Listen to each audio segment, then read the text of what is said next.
Bonjour, dans ce nouveau numéro de C'est juste entre nous, nous ne recevons pas le président de la région Normandie. J'ai envie de vous dire que nous recevons l'enfant des Peignes, le fils de Cormeilles, le descendant de Fatouville, bref, un homme qui est né à Pont-Audemer et qui affiche un attachement viscéral à sa région natale, la Normandie. Hervé Morin est avec nous pour parler de son livre « Je viens d'ici ».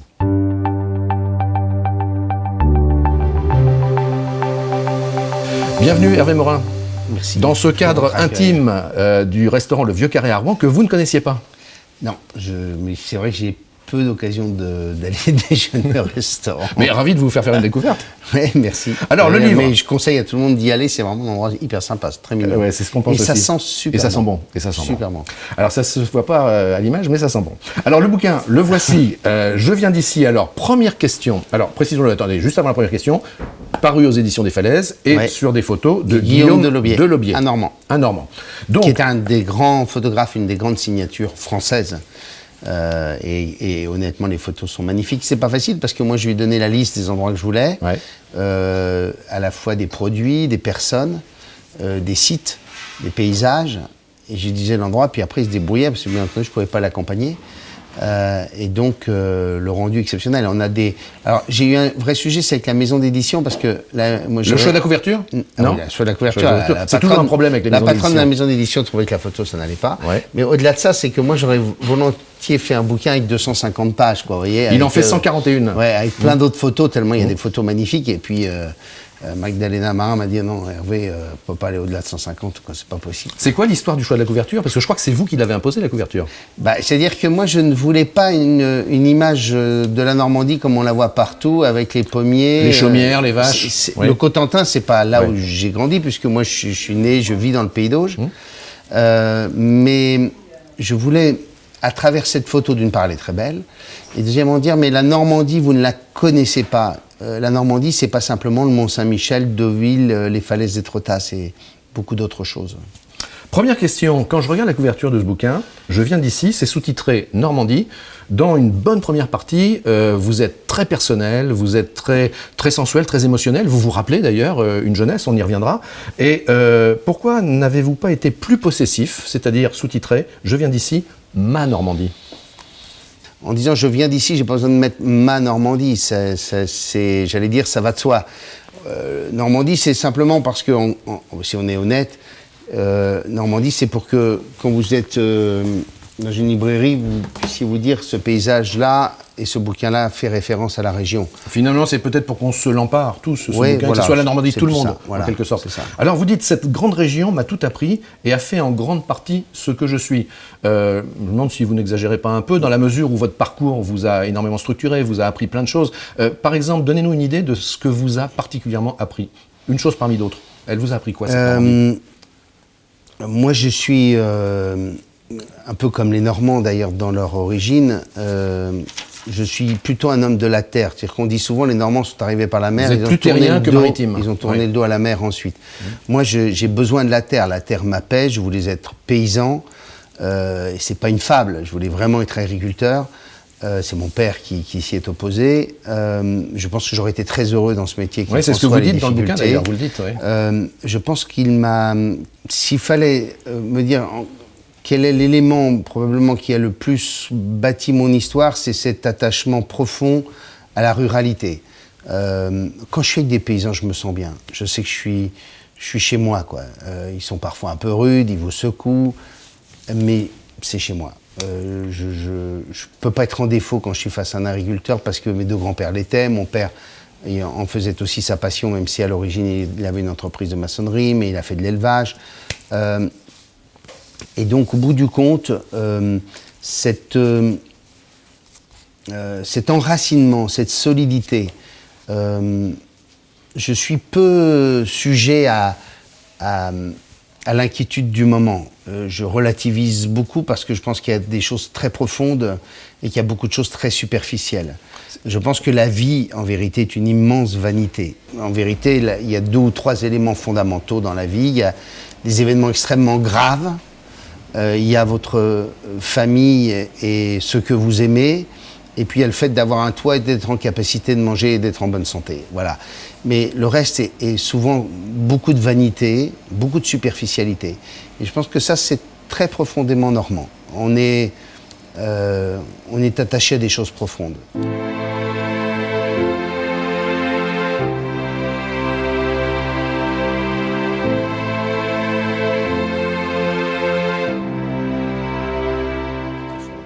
Un souvenir particulier parmi d'autres, encore une fois les secondes qui passent nous obligent à être concis, un souvenir parmi d'autres de cette enfance que vous décrivez comme ayant été très heureuse. C'est-à-dire que en lisant ces lignes qui sont les vôtres, on a presque envie de s'y retrouver dans cette Normandie entre Épeigne, Cormeilles et Fatouville et Le Phare. Un souvenir parmi d'autres. Le souvenir, c'est probablement ces moments communs avec mes cousins et cousines pendant 4 semaines où nous passions d'une tante à l'autre et d'une tante chez le grand-père et où on partageait une vie commune pendant 4 semaines, tout le mois de juillet, avant que chacun s'égaye dans ses familles respectives pour le mois d'août. Et ça a créé chez nous on se voit très peu maintenant, mais quand on se voit, on est très heureux de se voir parce qu'on a cette immense histoire commune. J'ai perdu il y a quelques jours un de mes cousins, et donc on s'est tous retrouvés dans l'église. Et on voyait bien qu'il y avait derrière son départ, en quelque sorte, un peu de nous-mêmes qui partait aussi. Et donc, c'est beau souvenir parce que c'est une enfance insouciante, faite d'authenticité, de peu de choses, parce que on n'allait pas, on avait, voilà, on était dans nos campagnes et justement, vous insistez là-dessus, c'est-à-dire que la question qu'on a envie de vous poser, c'est en vous faisant remarquer une chose, c'est-à-dire qu'à cette époque-là, bien évidemment, pas de téléphone portable, pas d'internet, pas de jeux vidéo, pas de tout ça. Pas de télévision. Est-ce que finalement, pas de télévision non plus ou quasiment pas, c'était les débuts. Est-ce que ça veut dire on foutait pas les mômes devant la télé, on disait aux mômes allez dehors, allez jouer, jouer au ballon, jouer aux billes, aller jouer au vélo, voilà. Est-ce que ça veut dire que vous avez une forme de nostalgie sous forme de regret, que finalement on pouvait bien vivre comme ça à l'époque et qu'on n'avait pas besoin de tout ce qui est arrivé? Je suis pas bâti sur le... Vous n'êtes pas dans le c'était mieux avant? Non, je suis pas. Ah non, pas du tout. Je pense que le futur peut être un vrai progrès. Je ne crois pas ça, mais je pense qu'il faut aussi de temps à autre revenir sur des fondamentaux, quoi. Voilà. Alors, autre question de cette Normandie, de ces gens de Normandie que vous décrivez avec passion, avec amour. À un moment donné, bien sûr, vous abordez le hors-sein, celui qui vient d'ailleurs, l'étranger en quelque sorte. Vous dites que les Normands sont généreux, mais qui restent assez fermés, ils se livrent peu. Est-ce que finalement, ce hors-sein qu'on n'aime jamais, qu'on n'apprivoise jamais parce qu'il vient d'ailleurs, est-ce que ça témoigne pas d'un défaut d'ouverture de ce peuple normand vis-à-vis de l'extérieur et qu'on le paierait d'une manière ou d'une autre aujourd'hui? Non, je crois pas. Je me souviendrai toujours de ce que m'avait dit celui qui a été mon suppléant pendant des années avant qu'un cancer ne l'emporte, Victor Lebrun. Il avait été conseiller agricole, il avait porté au sein de la Chambre d'agriculture une grande partie de la modernisation des exploitations dans les années 60. Et il m'avait dit, écoute Hervé, si tu es élu la première fois, tu seras toujours réélu, parce que les Normands se donnent peu, mais quand ils ont décidé de donner leur confiance, ils la donnent pour très longtemps. Moi, j'ai fait des conneries en politique, hein. J'ai pas toujours eu un parcours très, très linéaire, très facile. Et au bout du compte, on avait su créer cette relation dans cette circonscription, dans cette commune, où je faisais des scores absolument exceptionnels, une relation de confiance qui faisait qu'au bout du compte, même, on me pardonnait même éventuellement des conneries que j'avais pu faire dans la vie politique. Et puis, le hors-sein, dès lors qu'il a cette humilité-là, qui est l'humilité des Normands, il est tout à fait accepté. On n'est pas du tout un peuple, comment dire, xénophobe, refusant l'étranger. Mais il ne faut pas arriver en la ramenant. Mais il ne faut pas l'arriver en expliquant qu'on va vous raconter la messe, quoi. Et cette humilité, aujourd'hui, vous la cultivez toujours à titre personnel? Cette quoi? Cette humilité. Alors les gens disent que je suis pas modeste, pourtant je pense que je suis vraiment modeste. C'est pour ça que je vous pose la question. Oui, je sais, mais on est toujours victime un peu de son image. La politique est faite plutôt d'égo, un peu surdimensionné. Mais enfin, cela dit, l'image qu'on envoie n'est pas forcément celle qui se trouve à l'intérieur. Oui, souvent. Souvent. Alors, une question sur les hommes et les femmes dont vous parlez. Vous parlez beaucoup de votre père. Vous parlez beaucoup de de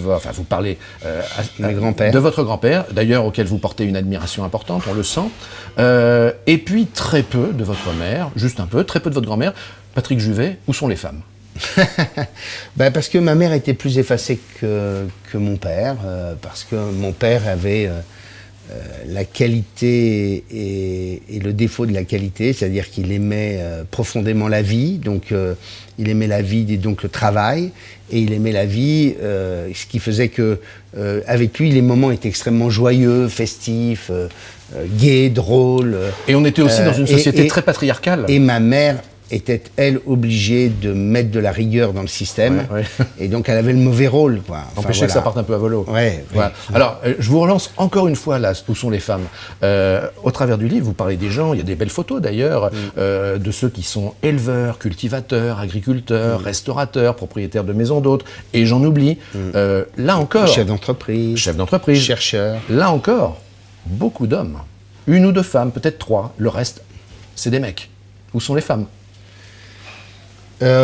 Oui, écoutez, j'ai pas cherché à faire un casting qui soit le casting en disant il faut que je sois attentif à la parité. Alors, cela dit, dans l'économie, il y a plus d'hommes que de femmes en général au poste de direction. J'ai pas cherché à faire un bouquin dans lequel je me suis dit attention, il manque tel site, tel endroit, il faut qu'il y soit parce que sinon je vais déséquilibrer le livre, telle personne, telle activité n'y est pas, je risque d'avoir un retour, je fais de la politique, je suis président de la région. J'ai pas cherché ça, j'ai cherché à faire un livre qui soit celui d'un homme qui a rencontré des personnes qui sont... Vous voulez citer une femme, Sophie Poiret. J'adore cette femme.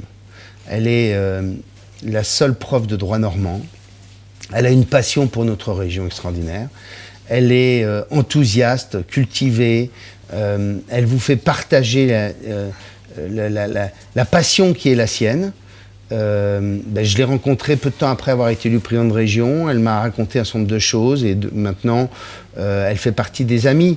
Et donc il y en a, mais j'ai été le jour où j'ai rencontré le professeur Cribier, grand cardiologue, grand chirurgien, ayant inventé la valve aortique, ayant formé des centaines de médecins à travers le monde. Je trouvais cet homme remarquable, je trouvais qu'il avait sa place.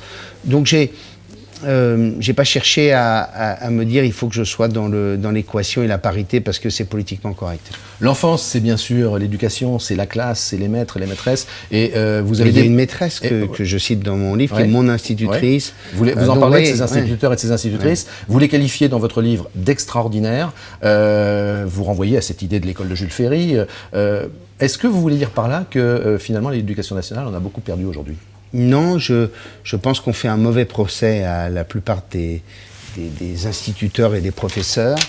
Je pense que la plupart d'entre eux ne demandent qu'une chose, c'est à faire en sorte que chacun puisse avoir autant de chances, quel que soit son milieu d'origine. Et ce que je ne supporte pas dans le système, c'est le déterminisme social dans lequel on est. On est dans un pays qui vit l'égalité dans ses pores de chaque instant. Et au bout du compte, c'est un pays qui est dans un déterminisme social ahurissant. Moi-même, je l'ai vécu quand je suis arrivé à Sciences Po. J'ai encore ce souvenir d'arriver dans une école. Je me disais, mais je suis tellement peu issu de ce monde. Où la veille, les uns avaient déjeuné, dîné avec leurs parents, avec le conseiller d'État, avec un député, avec un ministre, avec un haut fonctionnaire. Et moi, avec un père ayant un certificat d'études et une mère n'ayant pas été à l'école, je me disais, mais la marche, elle est hyper haute. Et je ne supporte pas l'idée selon laquelle, parce que vous êtes issu de milieux modestes, eh bien, pour vous faire l'enseignement supérieur, ça doit se limiter à un bac+2, parce qu'on est toujours sur ces modèles-là, sur ces stéréotypes-là. Et il y a beaucoup d'enseignants qui souvent ragent de voir que des bons élèves ne vont pas avoir le parcours qui pourrait être le leur parce que on n'a pas créé le climat et l'environnement pour ça. Et si, là on va créer une agence de l'orientation, j'en profite pour le dire, et vraiment ce que j'espère c'est que nous allons être capables de donner à tous nos jeunes Normands l'ambition qui est à la hauteur de leur capacité et de leur talent. Vous êtes jeune élu local, on change un peu de sujet, vous êtes jeune élu local, on est à Cormeilles, vous êtes dans l'arrière-boutique d'une poissonnerie, Bon, si je le sais, c'est parce que j'ai lu le bouquin. Oui, d'accord. Et puis là, on va faire très court. Et là, il y a une rencontre qui fait que ça y est, ça va s'ouvrir vers les chevaux. Des chevaux, il y en a 2, ils vont gagner, ils vont vous rapporter des revenus. Vous dites d'ailleurs que ça va vous permettre, outre la politique, de réaliser l'un des grands rêves de votre vie, c'est-à-dire avoir un haras que vous possédez aujourd'hui avec plusieurs employés. Juste de l'émotionnel, moi qui m'intéresse. Parlez-nous juste au petit matin, en Normandie, quand il y a de la brume, on est à l'entraînement et les chevaux courent, il y a de la vapeur d'eau qui sort des naseaux. Voilà, ça vous fait quoi? Et c'est une passion pour vous? J'ai envie de vous attendre avec vos mots. Bah écoutez, c'est d'abord l'appel du matin. L'appel du matin, c'est que quand je suis dans ma maison, j'ai beau être cuit, épuisé, si je sais que le matin va être beau, je me lève. Et je me lève sans que j'ai besoin d'y mettre mon réveil. Et donc, si vous voulez me trouver à coup sûr dans mes champs, à un jour de beau temps, vous venez me voir vers 5h30, 6h, au lever du jour, et vous m'y trouverez. Je vais passer de longs moments à être dans cette espèce de communion avec la terre, les sons que je connais, les découvertes que j'effectue sur la personnalité de mes chevaux.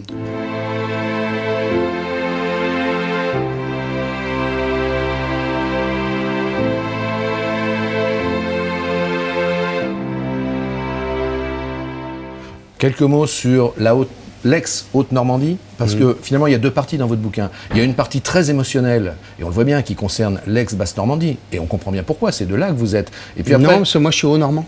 Oui, mais vous êtes... mais je suis à la limite entre la Haute et la Basse, je mets 35 minutes pour aller à Caen, 40 pour aller à Rouen. Donc vous voyez, mais mon champ donne, je suis en Haute-Normandie, mais je suis juste en limite avec la frontière du Calvados, si je puis dire. Donc, alors, voilà. Encore une fois, vous parlez pour autant, bien sûr, beaucoup de l'ex-Haute-Normandie, vous nous parlez d'un certain nombre de villes remarquables, vous parlez du Pays de Caux, et évidemment, quand vous parlez du Pays de Caux, vous n'omettez pas de citer Maupassant, et vous citez ces profondes et délicates racines qui attachent un homme à la terre, où sont nés et morts ses aïeux. Une question, pardonnez, elle est peut-être un peu personnelle, mais c'est dans longtemps, très longtemps. Où souhaiteriez-vous être enterré? J'ai déjà ma tombe. C'est où? À Saint-Sylvestre de Cormeilles. J'ai déjà pris ma concession il y a 20 ans. Rassurez-vous, je ne suis pas dépressif, mais je voulais être enterré. L'église de Saint-Sylvestre, elle est à flanc de coteau. Et je voulais une tombe qui donnait sur la vallée et qui soit au soleil. Et donc, un jour, j'ai vu que la tombe était disponible puisqu'elle était enterrée à côté de... j'ai la tombe d'une personne de ma famille juste pas très loin. Et je suis allé voir le maire, j'ai dit je voudrais acheter la concession tout de suite. Alors le maire m'a dit mais tu sais c'est des concessions pour 30 ans. Donc si tu ne meurs pas dans les 30 ans, il faudra que tu repaies. Je dis mais j'espère payer. Oui, j'espère payer. Mais donc c'est Saint-Sylvestre de Cormeilles, ma place est déjà réservée. Voilà.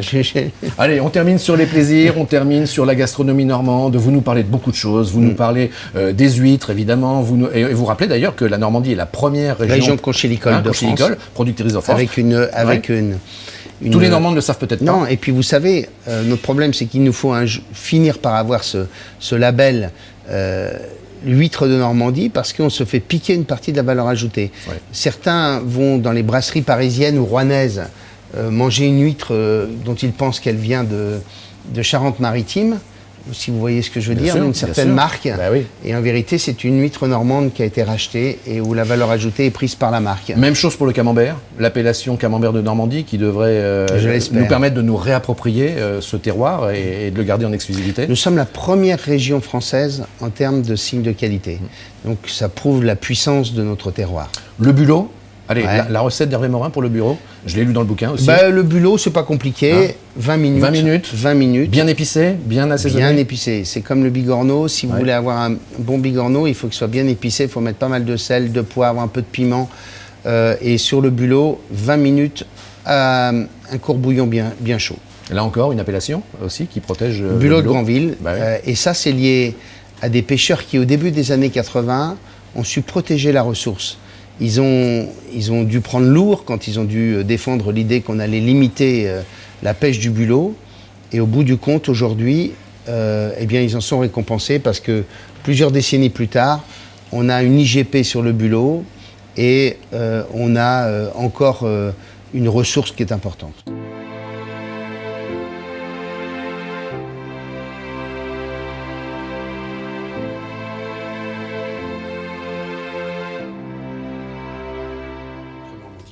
Alors c'est fini, mais si vous avez bien constaté, vous qui nous regardez, qu'on n'a pas du tout parlé politique, on peut pas finir. Merci. On peut pas finir pour une fois. Ça fait du bien.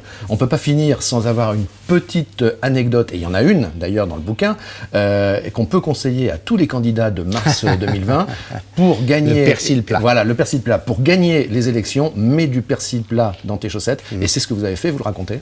Tout le monde ne le sait peut-être pas. Oui, j'avais. Alors donc ça se vérifie. Pour vous, ça s'est vérifié. Ça s'est vérifié parce élections qu'après, on régionales. avait perdu. Quoi. Après le premier tour, ouais. on avait perdu. Ouais. Quand on faisait l'addition des voix, on se disait ça va pas le faire. Quoi. Et au premier tour, il y avait du persil plat dans les chaussettes déjà? Non. Et c'est entre les seulement deux au deuxième tours. tour. Et c'est cette dame qui va se reconnaître, qui m'a appelé en me disant Hervé, il y a un truc qui marche tout le temps. Mets du persil plat. Ouais. Et alors, pour tout vous dire, j'avais un peu oublié entre le vendredi et le samedi. Et donc le samedi, elle m'a rappelé, elle me dit est-ce que tu as pensé au persil plat? Je dis merde, j'ai oublié le persil plat. Donc j'ai appelé mon épouse, et qui est en train de faire des courses. J'ai dit écoute, va acheter du persil plat. Elle me dit mais du persil plat, à cette période de l'année, je vais pas trouver. J'ai dit démerde-toi, trouve du persil plat. Alors, donc elle est allée dans un supermarché où elle a trouvé du persil plat. Et pour tout vous dire, le lendemain, j'ai mis mon persil plat dans la chaussette. Et me racontait-elle... On aimerait voir la scène, vous voir mettre le persil plat dans les chaussettes. Me racontait-elle le soir, elle m'a dit, elle avait acheté ça dans une barquette, là, vous voyez, et le soir, l'après-midi, elle était donc, elle ouvre le frigo, elle s'est dit, c'est bizarre, c'est moi qui fais la cuisine à la maison, elle dit, c'est bizarre, il n'a rien fait du persil, pourtant le persil a disparu. Et le soir, j'ai exhumé mon persil de ma chaussette quand les colissiers nous ont rejoints dans un bistrot, une brasserie à Trouville, oui. où je leur ai dit, regardez pourquoi on a gagné, je leur ai sorti le persil. Et alors le problème avec tout ça, et avec ce que vous révélez, c'est que pour les prochaines élections et les suivantes, tous les candidats auront du persil plat dans les chaussettes, et alors finalement ça remettra tout le monde à zéro, hein, à égalité, assurément. Merci beaucoup Hervé Morin. Tenez, vous allez me passer le bouquin, votre livre, Je viens d'ici, Normandie, encore une fois je le répète, aux éditions des Falaises, et rendons hommage aussi aux photographes. Les photos Guillaume Honnêtement, Delobier. les photos sont vraiment... Voilà. Il y a des photos magnifiques. Et pour terminer, eh ben, écoutez, on vous laisse en musique nous faire une dédicace pour toute l'équipe de PNTV et de Paris-Normandie, et ça conclura notre rencontre. Voilà, et moi je vous dis à bientôt pour un prochain. C'est juste entre nous.